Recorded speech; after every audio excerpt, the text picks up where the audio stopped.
Akashvani Adilabad 100.2 FM మనస్సు నిండా. నమస్కారం పుట్టి ముత్యం గారు. నమస్కారం.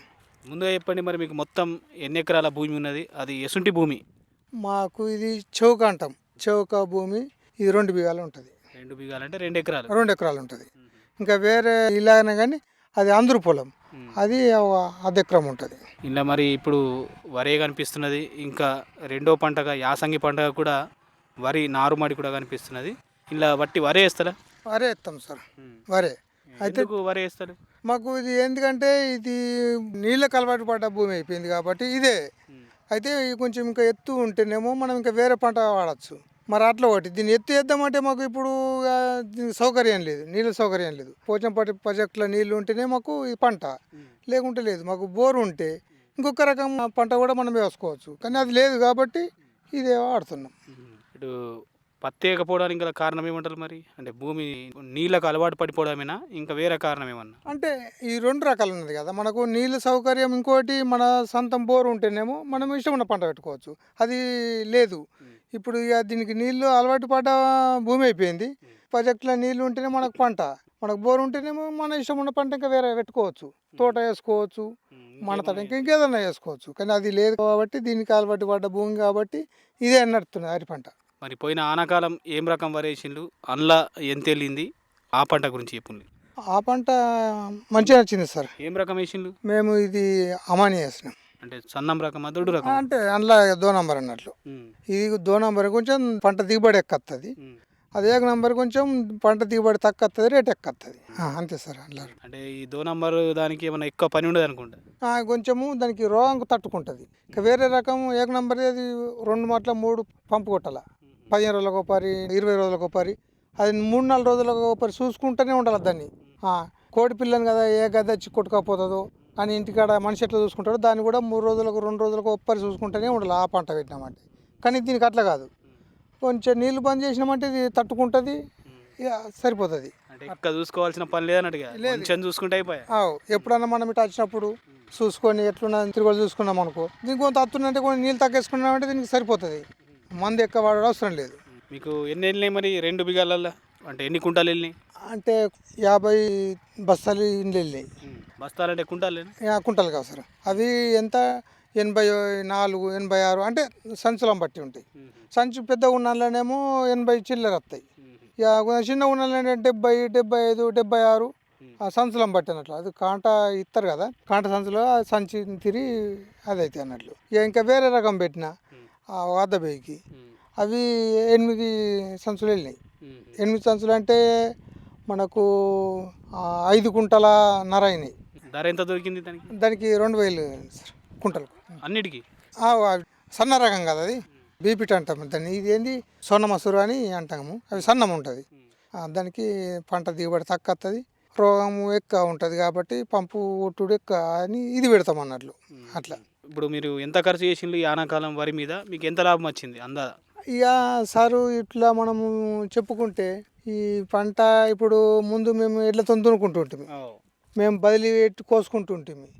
మనకు ఎంత వచ్చినా మనకు అప్పుడు సంతోషం ఉండే. ఇప్పుడు అట్లా కాదా, ట్రాక్టర్ని పెట్టాలా, గంటకు 750 పెట్టి దున్ని పియ్యాలా, కేజీలు కొట్టాలంటే 1300. అంటే ఇవన్నీ మనం దీన్ని గమనిస్తే ఇది ఏదో ఈ దీని పైసా దీనికి పెట్టుడు ఇలా ఒక 10-20 ఏళ్ళు మందమే మనకు మిగులుడు, కానీ అన్ని ట్రాక్టర్లు మిషన్లో బతికించుడు అంతే. ముందు మేము చేత పెట్టుబడి చేసుకుంటుండే కాబట్టి మాకు లాభం ఉండే, మిగులుతుండే. అన్ని మిషన్లే. ఇప్పుడు కైకిలు కూడా రేట్లు పెరిగినాయి. వాళ్ళకు కూడా నాటు వాళ్ళకు 500, 550 వేసుకున్నాడు అట్లా ఒకటి. మరి మందు రేటు ఇక ఇప్పుడు గంటకు 1300, 1350 కేజీలకి. దున్నుడితేనేమో అట్టి వరకు 750, దానికి 1500. అంటే దీనికి లెక్క వేస్తే అందరు వేసుకోగా మనం కూడా వేసుకుందాం మన సంతోషంకి వేసుకున్నాడు, కానీ మనకి ఇవి ఏమో కట్టగడతామనే లాభం ఏమీ లేదు. అయినా కానీ ఎందుకు పడిగి తుంచుడు అన్నట్టు మీరు సాగు చేస్తున్నారు. పక్క పన్నులు అందరూ వేస్తున్నారు కాబట్టి మనం కూడా ఎంతనో ఇచ్చిన కాడికి వచ్చే, కానీ దీన్ని పడి తుంచకుండా మందిలో వేసుకుందామని వేసుకున్నాడు అంతే తప్ప దీనికి అబ్బా మిగిలి పట్టి మనకు వచ్చరా ఒక పని చేస్తున్నారు అన్నది లేదు ఇప్పటి వరకు. భూమి కాలించకుండా చేసుడు. మరి మీరు తిందందుకు ఏ రకం ఉంచుకుంటారు? మేము ఇదైనా వాడతాం, అదైనా వాడతాం. ఈ 2 రకాలు ఉన్నాయి కదా, ఈ 2 రకాలలో మేము ఏది ఐటమ్ అదే వాడుకుంటాం తినటానికి. మరి ఇదంతా ఇప్పుడు శాస్త్రవేత్తలు అయితే ఇది గాలబెట్టద్దు అంటారు, అరిగడ్డి అలానే కలియదు ఉన్నారంటారు కదా, మీరు ఎందుకు గాలబెడుతుంటారు? అది క్రికెట్ గాలబెట్టకుంటే మంచిదే, తాగదిస్తుంది. కానీ దున్నితే అది కాదు, కేజీల వరకే పని. కేజీ వీళ్ళకి అంటే ఈ దున్నుతేనేమో 750 గంటకు, దానికేమో 1300 గంటకే. ఈ దున్నితే మనకు కొంచెం బెనిఫిట్ ఉంటుందని ఈ పని చేసి ఇట్లా అది అవుతుంది, కాలబెట్టి దున్నేస్తాం ఇట్లా సార్. మరి ఇప్పుడు రెండో పంటకు ఇప్పుడు మీ చేనులో వరి నారుమడి కనిపిస్తున్నది. ఇదేం రకం వరి నారుమడి? ఇది ఎన్ని ఎకరాలకు ఈ నారుమడి పనికి వస్తుంది? ఇవి ఎన్ని కిలోల విత్తులతో చేసిండ్రు ఈ నారుమడిని? ఇది 60 కిలోలు, ఈ 2 ఎకరాలన్నరకు వస్తుంది సార్. ఇదేం రకం? ఇది దొడ్డు రకం అన్నట్లు, ఏసుకి పంట దొడ్డు రకం. సన్నపు రకం ఉన్నది కానీ అది బోరు ఉన్నోళ్ళకు వర్తిస్తుంది. అంటే అది ఒక 15 రోజులు 20 రోజులు వెనుక వస్తుంది అన్నట్లు. అయితే బోరు ఉన్నోళ్ళకి అయితే ఒక పంటకు అది అయితే, ఇది కాలపారకం కాబట్టి ముందే కాలపారం చేస్తారు టైం ప్రకారం. ఆ టైం ప్రకారంగానే దీన్ని మనం వాడుకోబడుతుంది దొడ్డుది. ఇక సన్నపి మన సొంతం బోరు ఉన్నది అనుకో, అయితే ఇంకో 2 తాళ్ళు మనకు బోరు ఉన్నది కదా, ఆ హిమ్మత్తోని సన్నపు రకం పెట్టుకోవచ్చు. ఇట్లుంటుంది సార్. మీకు నీళ్ళ సవలత్ మాత్రం కాలువతోనే సార్. శ్రీరామ్ సాగర్ ప్రాజెక్ట్ కాలువ సార్. ఇక బోల్ వేసిన 3 పర్లేవు, అయినా కానీ 2 పంటలు తీస్తున్నాయి కాలువతో. ఇక వర్షము ఇక చెరు నిండితే ఒక 2 పంటలు వెళ్తాయి సార్. చెరువును చూసి పంటలు వేస్తారు. వేస్తాం సార్. ఇప్పుడు ఇది ఎన్ని రోజులలో వేయబోతున్నారు? ఇదే సార్, మేము దీన్ని నెల కన్నా ముందే వేస్తాం. నెల లోపలనే వేయాలి, ఒకరోజు అటు ఇటు కానీ నెలలోనే వేయాలి. అంటే అందాజ ఇప్పుడు జనవరి 15 దాకా వేసుకుంటారా? వేసుకుంటాం సార్, వేసుకుంటాం. 15 దాకా 16 దాకా. కొంచెం మంది కూడా దొరకకుంటే ఒక రోజు వెనక ముందు కూడా అవుతుంది. ఇంట్లో దీనికి తక్కువ పని ఉంటుందా, ఎక్కువనే పని ఉంటుందా ఈ యాసంగి వారికి? దీనికి అంతేం ఉండదు, ఇక వరి పంటకు తక్కువనే ఉంటుంది. కూలీలు కూడా ఎక్కువ అవసరం పట్టాలి కదా, పట్టారు. యాత వేసేటప్పుడు మళ్ళీ కోసేటప్పుడు కూడా అవసరం లేదు. ఇప్పుడు మిషన్లు ఉన్నాయి సార్. కాల్చేటప్పుడు మేము గడ్డి మందు చల్లుకుంటామంటే ఏడన్నా గంటలు ఉంటే ఒకళ్ళు ఇద్దరు వచ్చి ఇంత గంటలు తీసేస్తాం, అది చేసుకుంటాం. ఇక అంతమంది అవసరం లేదు. వేసినప్పుడే అంటే కోసినప్పటికే మిషన్లు ఉన్నాయి సార్. అది ఇప్పుడు కోసేటోళ్ళు మంది లేరు, కొత్త లేరు కూడా. ఇప్పుడు నాట్లు వేసేటప్పుడే అవసరం పడుతుంది కైకిల్లోలు. ఆ తర్వాత ఏదో వాళ్ళం బదిలీ చేసుకుంటాము, వాళ్ళం ఇద్దరము వచ్చి కలుసుకుంటాం. దానికి ఎఫెక్ట్ ఏమీ లేదు. వీళ్ళు ఎందరు మంది పని చేస్తారు మరి మీ వరి పొలంలో? మా ఇంటోళ్ళు మేము ఇక మా భార్య, నేను మా బిడ్డను పెళ్లి చేసేసిన, వాళ్ళ ఇంటికి ఆమె పోతుంది. మా ఇద్దరమే మేము పని చేసుకుంటాం. అప్పుడు బదిలీ పోతాం, వేరే కూలీని తెచ్చుకుంటాం. మేము మా పని అయిపోయినాక మేము కూడా ఎప్పుడైనా టైం బట్టి మేము కూడా పోతాం. అట్లా వేరే లక్ష పోతాం. మా పంట అయిపోయిన తర్వాత వాళ్ళకన్నా పోతాం సార్. మరి ఇప్పుడు బియ్యం చేసి ఇట్లా మీళ్ళే అమ్మితే మస్తు లాభం ఉంటుంది కదా సార్. మన తట్ట బోళ్ళు కొనట్లేదు, అట్లా కొన్నారు.